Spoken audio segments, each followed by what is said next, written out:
morning, brother. Back at you with another talk after some hardcore technical difficulties with Matt. Matt, welcome back. Thank you. I think hopefully those technical issues will be resolved and it won't happen again. But if it does, we'll roll with the punches. Yeah. Bottom line, your internet was attacked by your government. That's what I'm going with. We stopped at monopoly money and the fake money system and how China basically can collapse the U.S. immediately if it wants to. If it wants to. You want to take it from there? Yeah, I was playing around with the idea because China has a much better idea of American authentic capitalism than Americans do at this point, which is an amazing irony of history. I find it almost, in some ways pathetic, in some ways hilarious. I do get some pleasure around the irony that China's success is based on a more thorough understanding of what made the U.S. originally a viable country. And whenever you look at American leaders who tend to get killed, I already brought up the example in the last episode of Alexander Hamilton, who innovated the idea of a productive credit system by transforming the useless debt that was unpayable into productive debts. So he transformed the character of the debt into an anti-inflationary debt. Because if a debt is just sitting there accumulating interest, doing nothing, the what's going to happen to the buying power of the dollar? It's obviously going to lose value. That'll be inflationary. As debt increases, the monetary the capital increases, but there's no real qualitative increase of the real economy.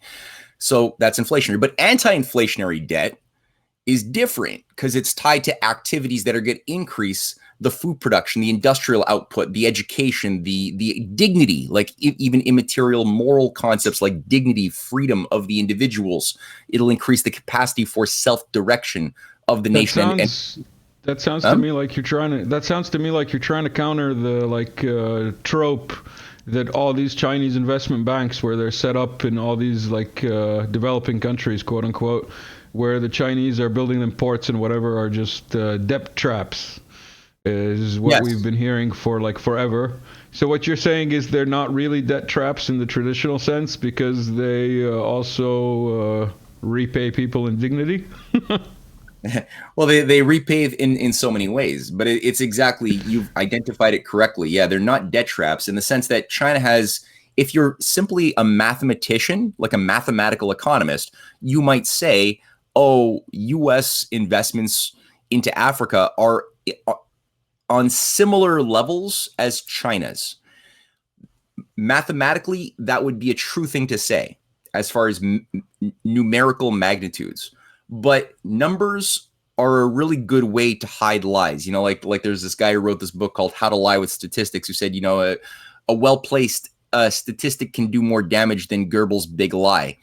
As someone who's studied economics and finance and has an idea of how statistics is used, I took a class statistics, and you can use statistics, as you say, to portray whatever it is you want. And if people are not paying attention to all the parameters of the statistics as well as the sample size and whether it's a random sample, to start with, statistics can mean a lot of things. Yeah, definitely.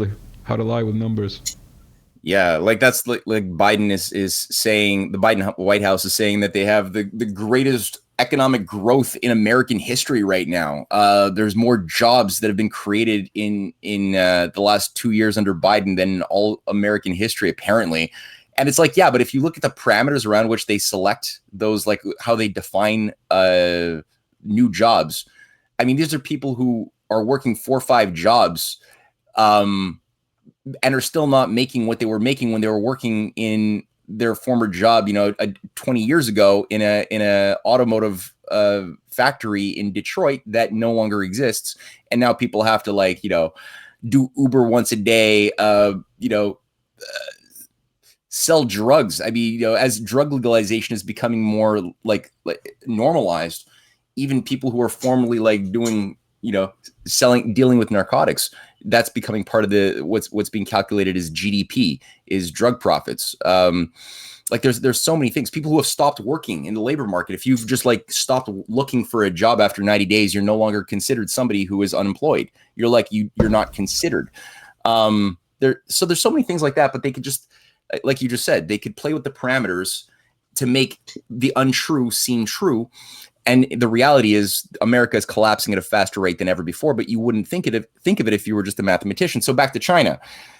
On Africa, if you look at qualitatively, where is the money going?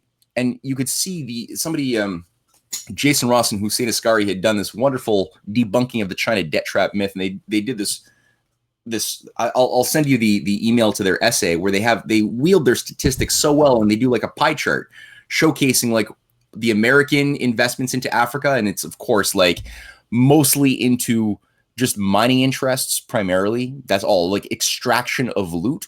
None of it benefiting the actual people living in Niger. Like Niger supplies something like 30% of the energy for the nuclear power sector of France, which is like 70% nuclear. But the vast majority of people living in Niger have no electricity. So how does that make sense? Nigeria too, or any of these countries. So China's different. They do have mining interests. Yes, they're not angels. They need, like, it's called doing business, but they're doing a different kind of business because they're actually investing in manufacturing, like indigenous manufacturing for the Africans. They're investing in building up financial hubs so that Africans can own African banks rather than them having to rely upon Western banks.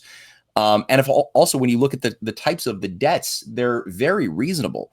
Like there's no conditionalities to restructure your government around good governance best practices of the IMF or the World Bank. In China, they're like, here's the money. Get the conditionality is get the project done. That's the conditionality. And so, and then they get criticized by George Soros front groups like the Human Rights Watch or something, or the NED rights organizations, because they say, oh, well, China does bribes. They engage in the practice of bribing contractors in Africa or politicians to get their projects built. And it's like, well, first of all, virtue signaling to the extreme, like everybody's doing that. Number two, no, they're not. They're getting kickbacks. They're not like it's totally different, man. It's totally different. But that's why nothing gets done, right? Because you have it's been under the idea, this virtue signaling idea, that we are so good that we will not do a bribe of a poor country's leader in order to build a project. We're gonna make sure that, in fact, none of the money we give to Congo or some other country, none of it's gonna go to any of its infrastructure until they satisfy all the conditionalities on our list, involving reorganizing their entire government around a Western-directed civil service, signing on to contracts with Goldman Sachs and De Beers and Anglo-American Company for things that are going to be centuries of slavery. That's already been the case. These were companies that were brought online, like De Beers and Anglo-American, when Cecil Rhodes was alive and creating these things over a century ago. They're still the primary instruments looting Africa of their actual wealth and giving none of it back. Whereas China is saying, okay, well, sure, if your practice, because their policy is don't tell any nation how to do their business, and generally let everybody find their own pathways to getting the job done. The difference between us and China is China wants to get things done.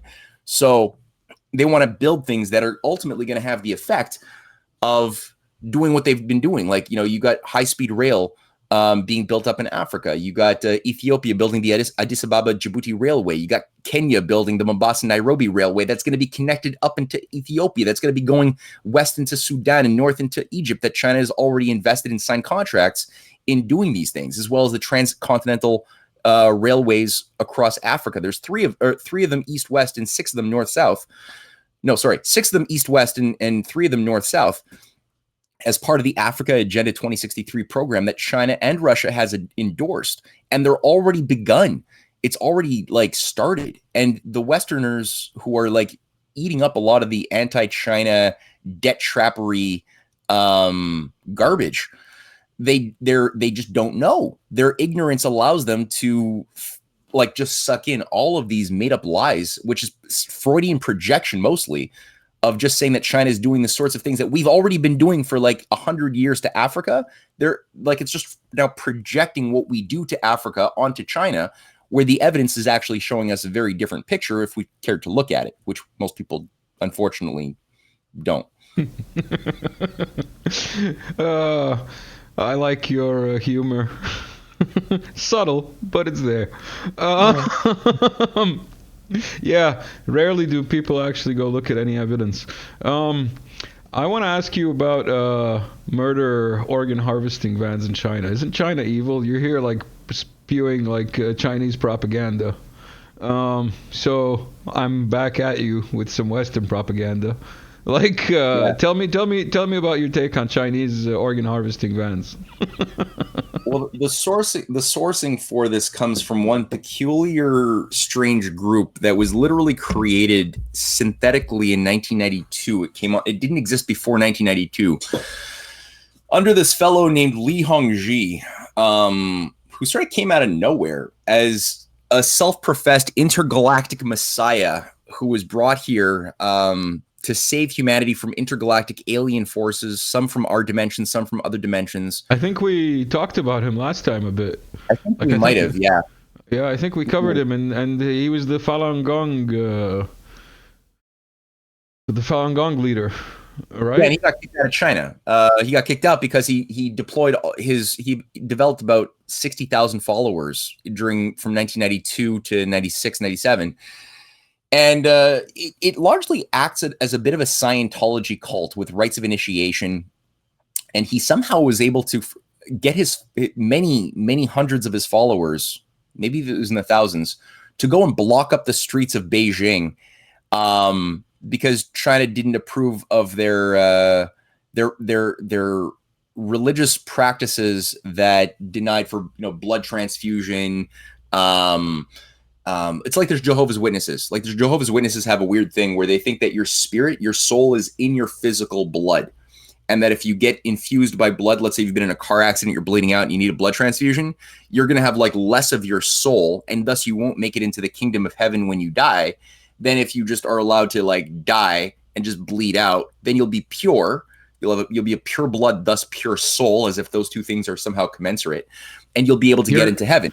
You're prompting me to go into coast to coast territory, coast to coast AM. Yeah, if you want to. You know that they say that people who get transplants from other people, like liver transplants. Oh, did we lose you again? We lost you again. No way. We lost you again. Oh, you're back. You're back? I'm back. Are you back? Are you back? I'm back. You're back. I think you're I'm back. back. Yeah, Can you you're hear me? back. Yeah, Can you hear I me? can. Yes, I Okay. can. All right, that was close. Maybe we shouldn't talk. Maybe we shouldn't talk about transplanted organs. But yeah, the point is, No, go ahead. Yeah. people who get transplants, like kidney transplants and like hand transplants and whatever, apparently they acquire some of the tastes and skills of the donors. Like, for example, people have been known to like pick up a language ridiculously easily after getting an implant from somebody else's body part, and develop taste. Like they never liked beer, for example, or they never could stand peanut butter, and then they have uncontrollable craving and liking for peanut butter or beer or whatever. So as far as the Jehovah's Witnesses, maybe they're onto something. I don't know, man. But anyway, back to the Chinese Jehovah's Witnesses. No, I mean, it's an interesting point, and we could weave it back in, because I'm like a fan of epigenetics. I don't believe in the Darwinian model of natural selection. I think it's more politically motivated, and it doesn't satisfy explaining the properties of what we could observe in the behavior of new species emerging, how species define interact. epigenetics while I type it out and look it up.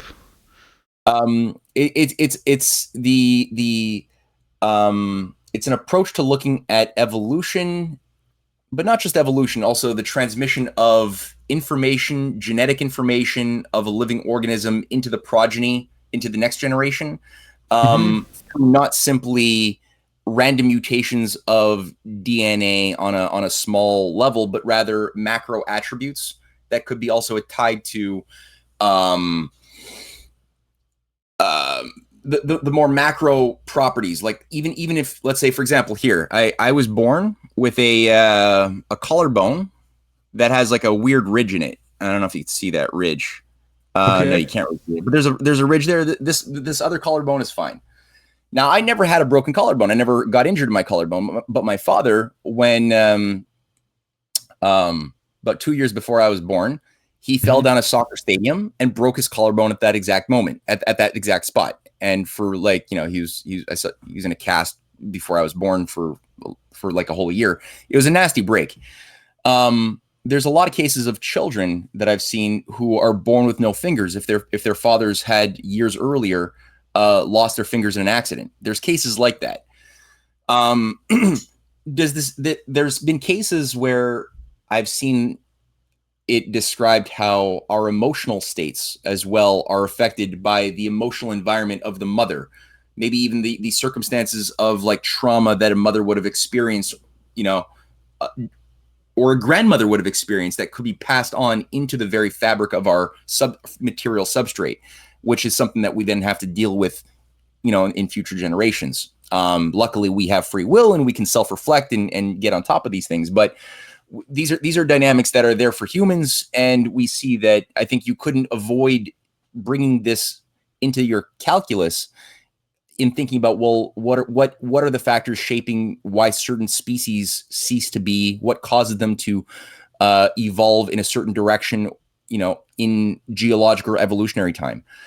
So all that to say, what you've brought up with the organ, the emotional attributes that occur when you receive an organ transplant, I find to be very interesting. I'd like to know more, but we're so primitive at our stage of understanding of these things that it's hard to speak too much about it, except to observe and just accumulate all of the anomalies until somebody actually bothers taking a more scientific method to figuring out, well, why is Darwin wrong and what's a better system that could account for these anomalies and much more on top of it. All that to say, I don't think it means you're losing your soul. Why is Darwin wrong? There's a lot of books about that. One of which is Forbidden Archaeology. It's like right here on a shelf. I can show it to people. It's a really good book. Highly recommended. Let's see if we can do this. There we go. Highly recommended book. Oh, it's censoring it because there we go. Okay. The Hidden History of the Human Race. Okay, that's fun. That's a fun book. Yeah. Highly recommended. Let's go back to both of us. There we go. Darwin. What a joke. There's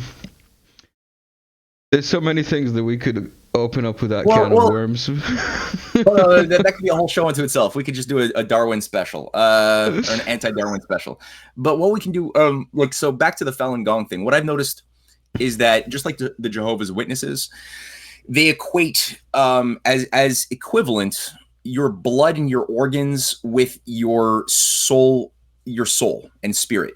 It's the same thing. Now, I'm not saying that what you've just said is not true, but I'm saying that having the increased aptitude to develop a language that was held by that person who had the heart that you've been transplanted into, I don't think that means your soul is contaminated, but that the heart somehow had an imprint of some of the attributes of that person. That's an interesting thing to think about. It's the idea basically that goes back to the fact that, like, the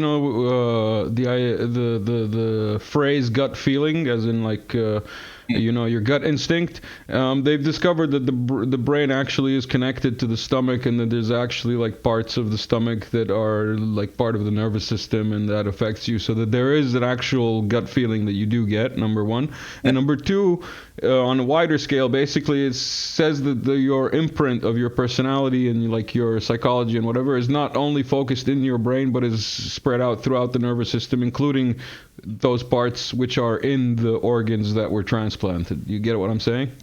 Yeah. Well, it has sort of that holographic universe idea too, that the whole is imprinted upon all of the parts within the whole in varying degrees. right? There's nothing, and so you could see this both used for good or for evil. But I think the facts do back that thesis up. That and for those who actually believe in a loving, reasonable creator God, the idea that we're made in God's image, but that God as a creative force created a creation that has imprinted within all parts of creation an element of the cause, is a very important idea for the most potent scientists, who, like Benjamin Franklin or Johannes Kepler or Leibniz, the people who made the really revolutionary big discoveries in science. If you read their writings, they all had that concept, and so there was this lacking of a dichotomization of the objective outside from the subjective inside universe. That's not something that they had a problem with, because they recognized that it's like what we're saying about capitalism and the overly simplistic capitalism and overly simplistic opposite communism. Are you still there? Yeah. I'm still here. Yeah, I'm just all paranoid. My internet's gonna shit out again. So you are paranoid, huh? I guess yeah. I let it come out a bit. But it's the same sort of thing where we're told either you have to be a believer in cold rules and mechanical truths in the external objective universe that are going to do what they do in a cold way, and you could know them through mathematical descriptive formula. Or you could be somebody who believes in subjectivity only, where the rule. Okay, now we seem to have lost you. Okay, maybe we shouldn't have tempted fate. Let's see if we can get him back on. Oh, did he move? No, doesn't look like it. Oh, yes, you're back now. Yeah. Are you back now? Yeah. Are you back now? Yeah, I'm back. Kind of, but you're still frozen. You can hear me though, right? Yeah, I can hear you, sure, but you're still frozen. That's okay. Let's see if you maybe it'll come back. Oh, there you go. You're coming back slowly. There you go. I got a screen. There you go. You're in slow motion. That's okay. Shout out to the Canadian government and your internet provider. Yeah, right. Video call. All right. Hey. Okay. Well, I'll try not to move too much to not confuse people visually and audibly. All right, now it seems to have stabilized. It might be somebody in your house who's just like downloading stuff and like hogging the bandwidth. My wife, I don't think, or my cat might be doing it. I don't know, but I think we'll see. I don't know. Like I said, I'm in farm country, so the internet signal is not always. And as he says that, it cuts out again. All right, I don't know if he'll be back. Might be his cat. We were going to get into things, but I think this will be maybe a short little Working Brother Talks. Let me play some music for you all. Thank you for sticking around. Check out Buy Me a Coffee.